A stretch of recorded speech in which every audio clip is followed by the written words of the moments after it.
Friends, మీకు ఈ video నచ్చితే లైక్ చేయండి, సబ్స్క్రైబ్ చేయండి. కేదార్ జగరాత్రులకు పోలీసులు వీడియోలు పంపించడం ఏంటి? కొంపదీసి మీనన్ బాయ్ అనుమానించినట్లు ఆ జేడీ కేడీలు వీళ్ళే అయి ఉంటారా అని యువరాజ్కి డౌట్ వచ్చేసి ఫోన్ చేసి కనుక్కుంటే మొత్తం బయటికి వచ్చేస్తుంది కదా అని ఫోన్ నెంబర్కి కాల్ చేస్తూ ఉంటాడు. అప్పుడే కేదార్ నెంబర్ చూసుకోకుండా ఫోన్ ఎత్తి హలో ఎవరు అని మాట్లాడుతూ ఉంటాడు. యువరాజ్ వేరొక ఫోన్లో నుండి ఫోన్ చేయడంతో హలో ఎవరు అని అడగటంతో హలో సార్, నేను మీ ఇంటి బయటే ఉన్నాను సార్, మీతో అర్జెంటుగా మాట్లాడాలి సార్, మీరు ఒకసారి ఇంటి బయటికి వస్తారా అని యువరాజ్ చెప్పడంతో అలాగే ఇప్పుడే వస్తున్నాను అని కేదార్ బయటికి వస్తాడు.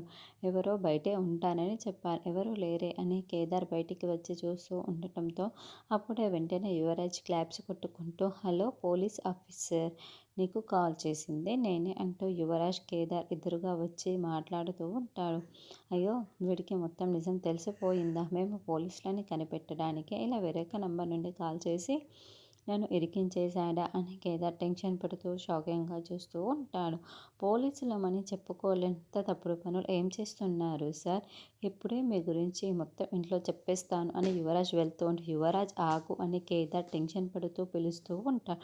అయితే యువరాజ్ వెనక్కి తిరిగి చూసే లోపల ధాత్రి అక్కడ అడ్డుగా నిల్చొని ఉంటుంది.